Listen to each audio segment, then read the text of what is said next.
नमस्कार. मी अरुण भगवान सावंत. बुधवारी भूषण कुलकर्णी विद्या मंदिरमध्ये जे काही पालक मेळावा आणि विद्यार्थ्यांचा त्रास मेळावा ह्यासाठी त्यांनी जे काही शाळेची चौकशी वारंवार विद्या मंदिर संस्थेची होती अशी शिक्षण अधिकाऱ्यावर जे आरोप केले त्या संदर्भात मी वस्तुस्थितीची काय आहे जे आपण आपल्या समोर मी 2 मिनिटात मांडतो. विद्या मंदिर संस्थेत ह्यांनी ते जातीचे दाखले बदलले. जातीचे दाखले बदलून पूर्णपणे ही संस्था मूळ म्हणजे वैरागवालीची आहे. ही संस्था वैरागवालीची असताना फक्त आणि फक्त भुंकर फॅमिलीने त्यांच्या ताब्यात कब्जात घेऊन त्याच्यावर त्यांनी लाखो रुपयाचं सरांकडं शिक्षकाकडनं डोनेशन घेऊन त्या डोनेशन घ्यायसाठी म्हणजे ही जी हे चुकीचं केलं अल्पसंख्याक संस्था दाखवून 10 लोक भरली. हे केलेलं कागदपत्र मला ज्याकडं कागदपत्र त्या संस्थेची बोलण्याची आल्यानंतर ही कागदपत्र बघितली. हे कागदपत्र बघितल्यानंतर त्यांनी तिथं जाती बदलल्यानंतर मी ह्याची चौकशी लावली. शिक्षण अधिकारी ह्याच्याकडे अर्ज दिला, धर्मादाय आयुक्ताकडे दिला आणि पुणे संचालक ह्यांच्याकडे दिला. बनसुडे राष्ट्रवादीचे उपाध्यक्ष त्यांच्याकडे मीटिंग लावली. ह्या सगळ्या मिटिंगा वेगवेगळ्या काय ऑफिसला लागल्यामुळं ही चौकशी सातत्यानं येत आहे. ह्याचा अर्थ की शिक्षकांना त्रास व्हावा, विद्यार्थ्यांना त्रास व्हावा आमचा कुठलाही हेतू नाही. हा अध्यक्ष नसताना स्वतः अध्यक्ष म्हणून घोषित करतो आणि मुलींना खोटं बोलून पालकांची मीटिंग बोलून त्यांनी शाळेच्या वेळेत ज्यावेळेस नाश्त्याचा वेळ होता तो त्या टायमिंग आहे बघा, त्या टायमिंगला बाहेर सगळ्या उन्हात मुली बसवून त्या पालकांना भावनी केलं शाळा मी पाडणार असे. आणि शाळेवर आजही ह्याच्यावर गुन्हे दाखल आहेत, छेडाछेडीचे गुन्हे दाखल आहेत, जाती बदलल्या 420 चा गुन्हा दाखल आहे.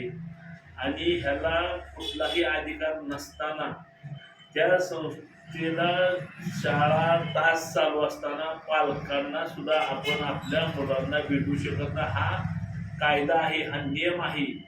ह्या सगळा नियम ह्याच्या स्वार्थ ह्याचं काळेबिरं झाकण्यासाठी स्वार्थ चोरी झाकण्यासाठी ह्यानं विद्यार्थी मुली उन्हातानात पोलीस स्टेशनला नेल्या. पोलीस स्टेशनला कधीच त्या माझ्या चिमुरड्यांना पोलीस स्टेशन कसलंही काही संबंध नाही. ह्याच्यावर प्रशासक येतं, ह्याला झेल होते. आज हिला मुंबईला दाखल केले जातात, तो वर्ग कोल्हापूरला झाले आपलं हायकोर्ट, तिथेही चालू आहे, धर्मादायुक्तकडे चालू आहे. ह्या केसेस आणि शिक्षण अधिकाऱ्यांनी चौकशी लावली म्हणजे ते त्यांची ड्युटी करतात. ते शिक्षण अधिकारी कोणाचेच नाहीत, ते शासनाचे बांधलेले आहेत. आज ह्यानं 10 शिक्षक म्हणून शासनाची फसवणूक आहे. ह्याचं पितळ उघडं पडतंय म्हणून ह्यानं शिक्षक पालकांना धारेवर धरलं, मुलींना पोलीस स्टेशनला नेलं. आणि शिक्षकांना एक माझी विनंती आहे की मग तुम्ही रिटायरमेंट लिहायला 1 रुपया दिला नाही, अध्यक्ष नाही. ह्याच्या जर अध्यक्ष म्हणून तुम्ही जर तुमच्या पेन्शन पेपरवर सह्या घेतल्या तर तुमची अडचण होईल आणि ही बोका काळीच खाईल, पैसेही तुमचं खाईल. त्याला काही देऊ ना, फक्त दम काढा. ह्याचा पडदा फास होणार आहे. आता राहिला मुद्दा निरंजन भुंकर भूषण चोराचा पाठीराखा. हा लहान चोर आणि हा मोठा चोर. हे माणूस म्हणतो माझ्या जीवाशीपर्यंत संस्था बंद पडत नाही. अरे किती येड्यात काढतो. संस्था बंद पडायचा विषय कुठं आहे? संस्था कशी बंद पडेल? जर संस्थेला काही घोटाळा झाला तर शिक्षकाने एखाद्या काय गडबड केली तर शिक्षकाची बदली होईल किंवा त्याला निलंबित करतील. पण तुम्ही म्हणता माझ्या जीवाशीपर्यंत मी शाळा बंद पडू देणार नाही. आणि तुमची बंधुराजी शाळेत भ्रष्टाचार करते, ते जातीचे दाखले बदलते आणि लाखो रुपये वसूल करते. त्याच्यावर तुम्ही त्याला थोडंसं कुठं दोन गोष्टी सांगा आणि माझं वैराग म्हणून तुम्ही वैराग माझं म्हणून किती दिवस वैरागवाल्यांना फसवणार आहात. तुम्हाला मशानभूमीत काय केलं नोटीस देऊन काम चालूच आहे. तुमच्या मित्राला समज द्या, बांधकाम चांगलं कर. काम कोण करतंय? संजय भोकरच काम करते. मशानभूमीचं, रोडचं, संडासातलं. तुम्हाला संडास सुद्धा पूर्ण त्यात बी तुमचं मन चाललंय. रातोरात रोड काय करता? इथं मागचा चाटे गल्लीचा रोड अडवला तर त्यावेळेस म्हणता की नाही नाही मी उकडून घेतो. काय चाललंय की माझं वैराग म्हणायचा तुम्हाला अधिकार नाही. आणि हे सगळं करत असताना नगरपालिकेला मी आजही तयार आहे. राजभाऊ रावसाहेबांच्या नेतृत्वाखाली आम्ही सामोरे जाणारच आहात.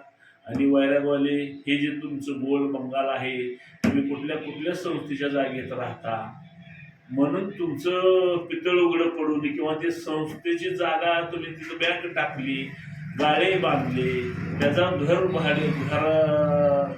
लोकांना भाड्यानं दिलं बँकात, ह्याची जी पैसे आहेत त्याचे तुम्ही किती संस्थेला दिले हो? ही संस्था विद्यामंदिर संस्थेची जागा आहे आणि तुम्हाला काहीच पुरवणार.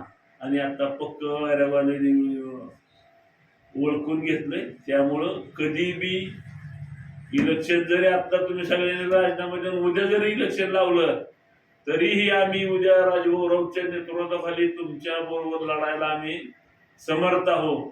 एवढं बोलतो आणि थांबतो. जय हिंद, जय महाराष्ट्र.